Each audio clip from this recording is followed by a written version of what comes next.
bien bonjour et bienvenue dans une autre revue très spéciale. Et ce soir, nous avons le IV-Me Toys Cute Protector Commander. Donc, IV-Me, j'ai aucune idée c'est quoi, une nouvelle compagnie ou un nouveau nom, puisque c'est une compagnie sœur, jumelle, je sais pas trop, de la compagnie Wei-Yang. Donc, Cute Protector Commander, c'est une version chibi du Last Night Megatron. C'est leur deuxième figurine qu'ils fabriquent. La première étant le Squeak, le petit Masterpiece Squeak. Donc c'est la même compagnie qui a fabriqué celui-ci, que j'aime beaucoup. Vraiment une super figurine.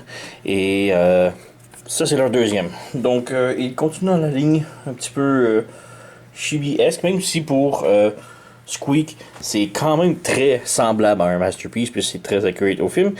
Il se spécialise plus dans des figurines chibi. Donc chibi, le petit corps, la grosse tête, c'est comme cartooné un petit peu. Mais bref, c'est une figurine absolument fantastique. Donc ici, quand on reçoit le paquet, on reçoit dans un merveilleux beau petit sac high grade, disons, de magasinage. Donc on a la grosse boîte ici. On a juste c'est un beau sac cartonné avec Megatron ici sur le côté et la compagnie ici IV-Me Toys. Sérieux, j'ai aucune idée c'est quoi. Et on a Cute Protector Commander des deux côtés avec les petits lacets pour les poignets. Bref, on s'en fout, c'est un sac. On a la boîte noire ici, donc Cute Protector Commander en gros VM02, leur deuxième release avec Model Series Metal. Il y a du diecast dans la figurine. On a les trucs Lego en dessous, rien sur les côtés. En haut, on a IV-Me. En arrière, même chose. Donc, la boîte ici, elle est aimantée. Donc, on l'ouvre ici. Tout d'abord, on a les instructions. Maintenant, la transformation, elle est absolument géniale. Elle est complexe, mais pas trop compliquée. Elle fait peur, mais un coup qu'on est habitué, c'est une marche dans le parc. C'est vraiment là, superbe. C'est vraiment du jamais vu la transformation de ce truc. Et les instructions sont quand même très bien. Ils m'ont aidé à certaines étapes. Juste qu'une étape qui est un petit peu hardcore dans les instructions. Juste pour brancher les mains, je suis capable de faire ça en 2-3 étapes. Eux, ils ont mis 2 pages d'étapes. Donc, on a ici le Megatron en image. On a les instructions. Et les instructions, on peut voir, elles sont traduites en anglais. Donc, take off the knife and staff. Donc, ouais. Donc, les transformations ici. Et, ouais, la transformation des bras commence à 15 et se termine à 26. Donc, de 15 à 26, c'est quasiment 10, 11 étapes pour juste les bras. C'est assez ahurissant, mais bon. On a d'autres transformations ici. Et le mode final. Ici, on a un petit QR code. Si vous voulez scanner, ce lien va vous amener à une vidéo pour comment transformer le Cute Commander. Mais bon, je vais vous montrer également. Sinon, ça n'a pas grand-chose. Donc, quand on ouvre la boîte, on est présenté avec un petit foam ici, comme ça. On a un autre foam ici. On peut enlever. Et là, nous avons Megatron et les accessoires. Donc tout d'abord, pareil comme dans la boîte de Squeak Masterpiece, on a un stand. C'est du gros plastique résine solide, full, c'est pas vide. Donc vraiment, vraiment superbe. On a de beaux détails ici métalliques, des débris de métaux. C'est vraiment superbe. Beaucoup de détails. En dessous, ce n'est que gris. On a un petit trou ici pour mettre un accessoire sur le terrain. Et c'est un genre de canon. Donc on a le canon ici. Encore là, beaucoup de détails. Vraiment, ils ont mis beaucoup de temps à mettre ça, à fabriquer. Et ouais, comme vous voulez entendre, c'est très solide, très lourd. C'est en résine également. Donc, ouais. On a le petit stamp ici. On a la forme là, donc on fait juste déposer, ça connecte pas, ça s'enlève, c'est juste déposé dessus. Donc on a ici un petit stand. On a les accessoires, donc on a son épée et son staff. Donc le staff, tout d'abord, c'est petit bâton. On a des petits détails avec du bronze, des taches noires dessus, vraiment superbe. Donc, ouais. On a ici son épée. Bon, encore là, avec du bronze, du métallique, des petites taches noires. Et ouais, c'est pas mal ça. Et finalement, nous avons le Megatron, le Cute Commander. Donc, on enlève ici, c'est très serré dans la boîte. On va juste déposer ici. Oups. On a perdu un petit morceau que l'on rajoute. Voilà. Voilà. Donc, on fait juste faire tenir ici. On enlève la boîte. On jette. On règle la caméra. Wink. Donc, on a le Cute Commander sur son stand. Il est vraiment superbe. Comme je dis, on va juste régler les bras qui sont corrects. La petite jupette. Et le Commander, il est absolument génial. Donc, c'est quand même une petite figurine chibi, grosse tête, petit corps. Je sais que ça plaît pas tellement à tout le monde. Il y a beaucoup de gens qui aiment pas le style chibi. Dans les jeux vidéo, moi, ça m'énerve. Mais en figurine, par contre, je trouve ça assez intéressant. Pourquoi? C'est parce qu'il se transforme et le mode véhicule est juste superbe. C'est une œuvre d'art. Et le mode robot, comme ça en chibi, le fait que la grosse tête est incorporée dans la transformation, c'est absolument magique. Donc, ouais. Donc, Megatron du film de Last Night, il est vraiment superbe. Beaucoup de détails. Donc, on a les yeux ici rouges, on a la tache rouge ici. La bouche peut ouvrir et fermer. La tête peut pivoter. J'ai encore accroché sa corne. On va y remettre tantôt. Donc la tête peut pivoter, peut regarder en haut, en bas. On peut... Bon, ici, c'est sa petite corne d'épaule. Elle tombe pas souvent, mais ça fait 2 fois que je l'ai fait tomber dans la vidéo. C'est super intéressant. Les rondes. Voilà. Bon. Donc, ouais, les bras sont sur un bas joint. Donc, on peut pivoter le bras un peu, ouvrir comme ça, rentrer. On a un coude ici qui plie un peu moins de 90 degrés et on peut aussi pivoter le bras, rentrer comme ça. Et la main, non, la main est solide d'après le bras aussi. Donc, on remonte ça ici, on rebranche. La même chose de l'autre côté, mais en plus, on a le canon de ce côté. Un canon qui est quand même superbe. Mais le bras bouge exactement pareil. Lui, on a le shield, le bouclier ici. On n'a rien à la taille, malheureusement. La jupette peut se lever ici. La jambe peut aller de l'avant, peut aller de l'arrière un tout petit peu. Ça bloque un peu, mais peut quand même reculer. On a un pivot au genou. Le genou peut plier un peu moins de 90 degrés. La cheville peut plier sur le côté comme ça, sur le côté. Et elle est aussi sur un ball joint, donc elle peut tourner et descendre, monter. Donc, quand même une belle petite articulation pour le Chibi Megatron. Et il est vraiment superbe. Il a vraiment une belle gueule.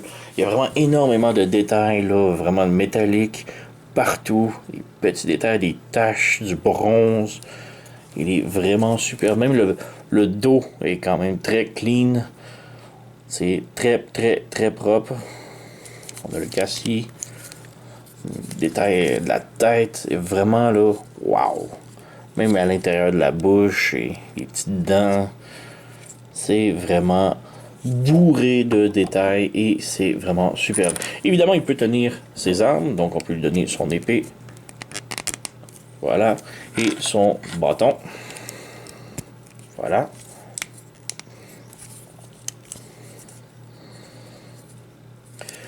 Et on peut le mettre sur son stand. Petite comparaison, donc, dans ma collection Chibi, j'ai Ultra Magnus de Hero Toys. J'ai le TFC Optimus Prime. Et juste si on enlève le stand, juste mesurer ici. Donc le TFC Optimus est un petit peu trop petit, mais c'est quand même pas si mal. Et nous avons également le Squeak de la même du même fabricant. Voilà. Squeak d'ailleurs va avoir un repaint qui va sortir très bientôt qui est translucide. Pas mon fort, mais c'est juste pour mentionner. Donc ces deux-là sont de la même compagnie. On voit les mêmes genres de détails, le même genre d'ingénierie un petit peu. Et hop, on enlève. Une autre petite comparaison rapidos. On a le Megatron de Last Night en version voyageur.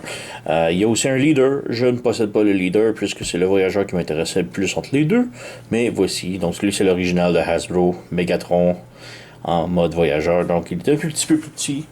Et plus petit encore, on a le légende de Megatron. Donc très très très petit. Et maintenant, comme je dis, la transformation, elle est absolument géniale. Juste tout d'abord, ouais, la première chose qui frappe énormément quand on ouvre la boîte, c'est l'odeur. Je sais pas c'est quoi, je crois que c'est la boîte et non pas la figurine, mais il y a vraiment une odeur un peu genre de caoutchouc brûlé, c'est vraiment intense. J'ai laissé la boîte ouverte toute la nuit pour essayer de dissiper l'odeur. C'est beaucoup moins pire que le premier instant que vous ouvrez la boîte, là, c'est dégueulasse. Mais sinon, pas si mal. Autre truc, c'est que la première fois qu'on manipule la figurine, qu'on joue avec, ça laisse des traces. Je sais pas si c'est les détails de la peinture qui nous laisse, mais la première fois que j'ai joué avec la figurine, ça fait plusieurs fois que je la transforme, donc c'est pas si mal, mais la première fois j'avais vraiment beaucoup de taches sur les doigts, j'avais les bouts des doigts noirs, c'est vraiment épeurant, mais bon, maintenant c'est moins pire, j'ai encore les doigts un petit peu sales, mais c'est pas si mal. Donc, comme je disais, transformation, vraiment, là, j'ai jamais vu une transformation aussi intéressante que ça depuis longtemps. Juste pour cette transformation-là, cette figurine mérite une place parmi mon Best of 2020 jusqu'à présent. Je sais que l'année vient tout juste de commencer, là, mais cette figurine-là figure déjà dans le top. C'est vraiment débile. Donc, commencer la transformation. Attention, il y a un mode secret. Pour débuter la transformation, je vais vous montrer un mode tout à fait secret. C'est non officiel, c'est juste moi qui en a pris un plaisir, mais tout d'abord, on prend les panneaux ici du casque et on les ouvre comme ça. On ouvre de l'autre côté, comme ça. Et là, on a un mode secret. Je sais pas si vous avez remarqué, mais c'est un gremlin. Donc, les petits gremlins dans les années 80, 90, c'est vraiment... ah, j'adore.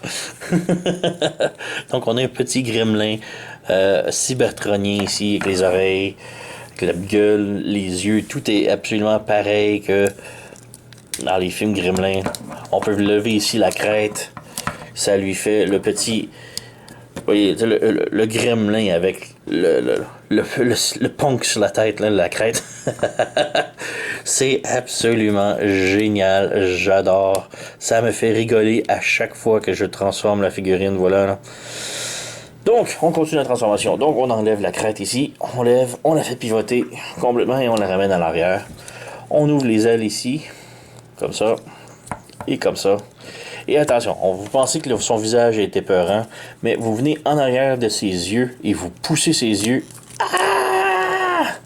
Vous sortez ses yeux des orbites. Donc là, ça s'en vient épeurant. Mais, c'est pas fini. On lève les yeux ici. On vient décrocher les yeux et on vient ouvrir les panneaux ici. Et là, là on a une horreur. Là, on a un truc tout droit sorti des films d'horreur. Donc, il faut juste ramener les yeux comme ça, hors dehors des orbites. C'est absolument épeurant. Ça sort d'un cauchemar. Je suis désolé de vous faire subir ces images, mais il fallait que je montre. Donc, maintenant qu'on a le visage éclaté comme cela, on vient ouvrir les ailes un petit peu plus haut, comme ça. Comme ça, ils sont comme sur un bas joint ici. Donc, on fait juste redressir, mettre droit comme ça. On vient pivoter la tête comme ça. On vient à la taille maintenant. On lève la jupette. Et à la fourche, juste ici, on lève ce truc-là. Ça débarre les hanches. Et là, on vient soigner les hanches vers le bas ici. On ramène de l'autre côté. Et on vient lever le dos ici. Et le dos est comme sur un double joint. Donc, on vient déplier le joint complètement. Voilà, comme ça. On va passer maintenant au bras. Donc, on ramène les pattes ici et les bras. On prend le bras avec le canon. tout d'abord, on vient mettre droit ici. On pivote le canon de l'autre côté, comme ça, pour que le bout du canon soit vers l'épaule. On ramène ici, on regarde ici les comme des panneaux. On les rabaisse ici et il faut enfoncer le panneau pour qu'il soit droit comme ça ici. On ramène le bras vers le haut comme ça, pour que le panneau ici soit vers le haut. Le canon ici, on fait passer par en dessous et on le fait ramener vers le dessus ici, comme ça. Et on peut voir il y a comme une entrée ici, c'est cylindrique plus ou moins. On vient rentrer la bouche du canon à l'intérieur, comme cela. On a le bras comme ça que l'on vient pivoter comme ça. Et on a un bras de fait. Pour l'autre maintenant, tout d'abord, on a le bouclier ici, que l'on vient ouvrir comme ça.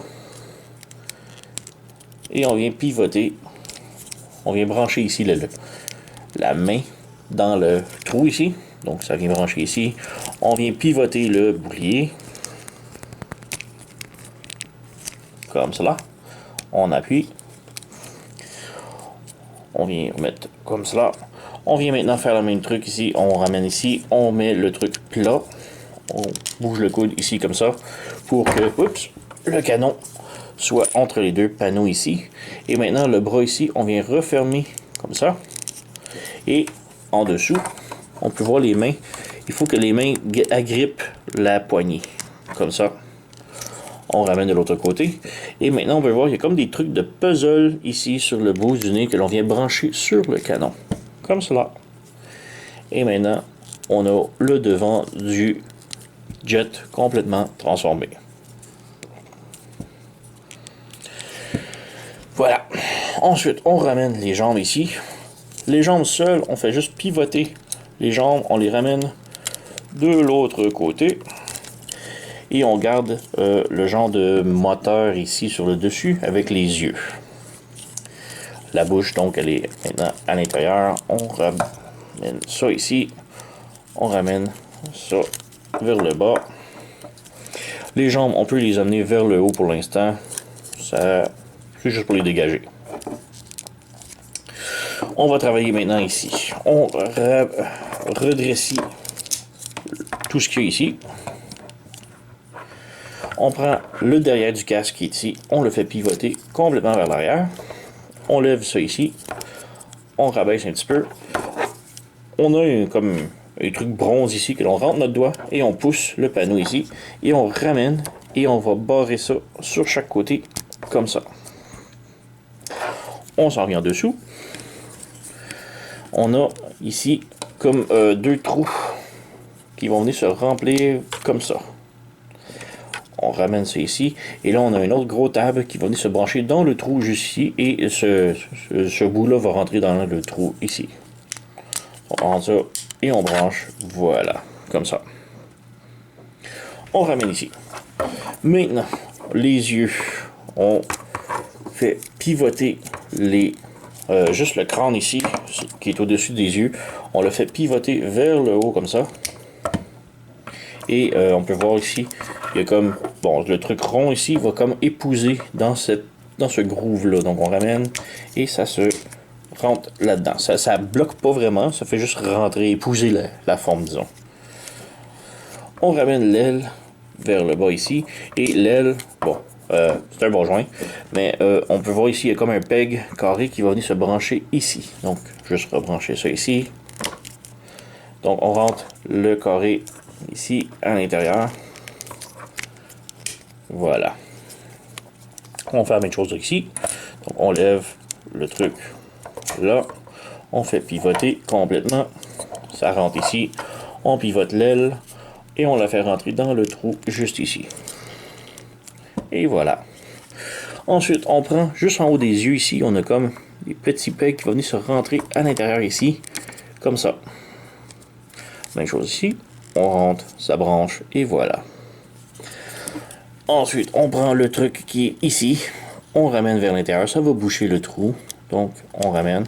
Et là, il faut comme bouger, voilà, ça connecte ensemble complètement. Ensuite, on vient vers le dessous, comme ça. On prend le torse, on le ramène complètement vers l'arrière et on le ramène vers l'avant ici comme ça. Et à l'intérieur ici, on a comme deux petits pegs. Deux petits pegs ici qui vont venir se brancher en haut du torse. Il y a comme deux petits trous de chaque côté. Et là, on ramène ça ici et on branche. Voilà, comme ça. Pour les jambes, on les ramène ici. On ramène la fourche et tout comme ça. On ramène les jambes vers le haut. Le petit peg qui est juste ici, entre les jambes, va venir se brancher dans le trou ici du casque, la petite barre. Donc on ramène, voilà, comme ça. On peut voir ici, c'est rentré dans le trou.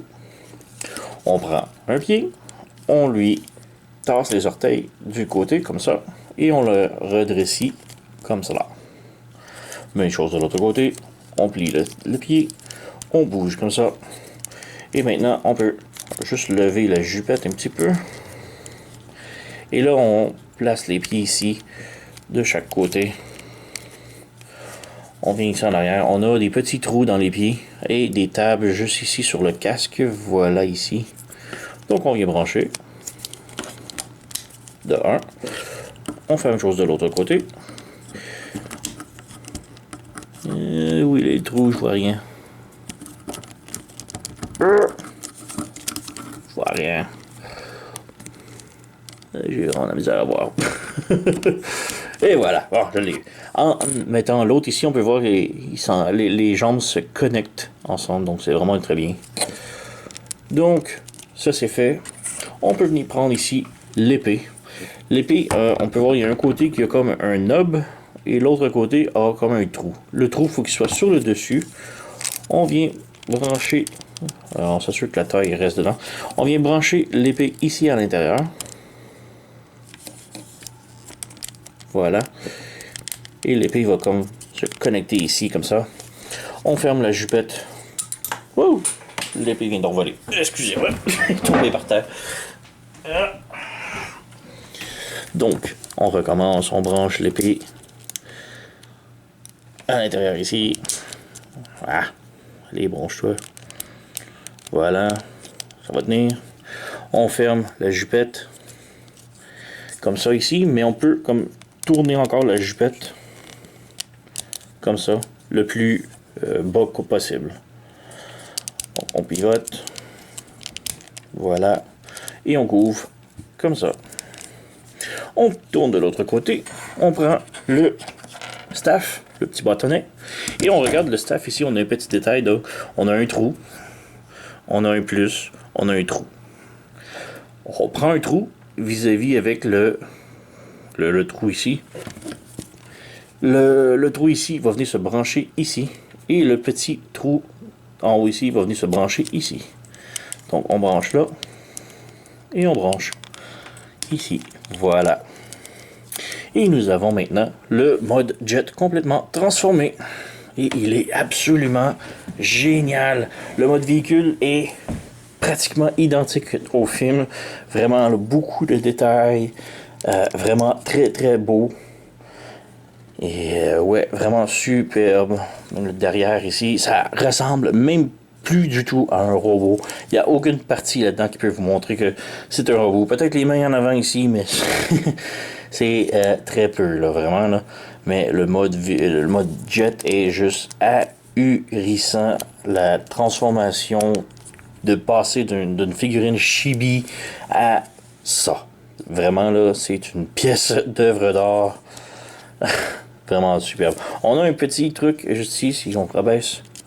C'est ici comme ça. On a un landing gear. Il est difficile un petit peu à sortir, donc je vais prendre un outil. Mais on a un train d'atterrissage. Il est difficile à sortir, comme je dis. Voilà. Donc on a le train d'atterrissage ici. Et on peut le faire atterrir. Boum, voilà. Et comme je dis, il est absolument génial. J'adore. Il y a beaucoup de métallique, beaucoup de détails. Le bouclier ici qui fait le devant du jet, le canon qui fait le cockpit.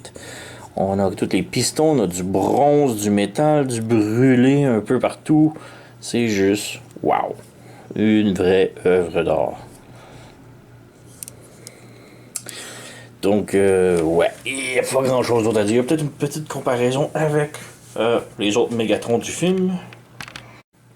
Donc, voici une petite comparaison rapidos avec le Voyager Megatron du film The Last Night. Et quand il est sorti, il était quand même très bien pour ce que c'était. Mais c'est sûr que comparé lui maintenant, ouf. Et on pouvait voir aussi que le Voyager était très très grand comparé. Le Chibi est maintenant en mode véhicule, en mode jet. Ils sont très similaires. Le Voyager a peut-être 2 cm de plus maintenant, mais sinon ils sont très similaires.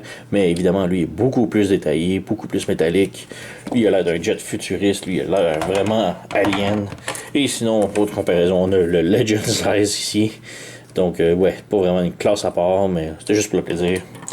Et ouais, je me donnerais pas la peine de transformer mes autres figurines Chibi, puisque bon, on a deux, c'est des camions, l'autre c'est un scooter, ça c'est un jet spatial. Mais bref, juste dire que cette figurine-là figure actuellement parmi mes meilleurs de 2020 jusqu'à présent. Là, c'est juste superbe. La transformation, elle est géniale. Les yeux ici qui l'ont pop et qui deviennent des réacteurs. Toute la tête qui se défait et qui devient le corps du jet au complet. C'est juste incroyable. L'ingénierie qui est dans la figurine. Là. Et tout est solide, là, vraiment. Là.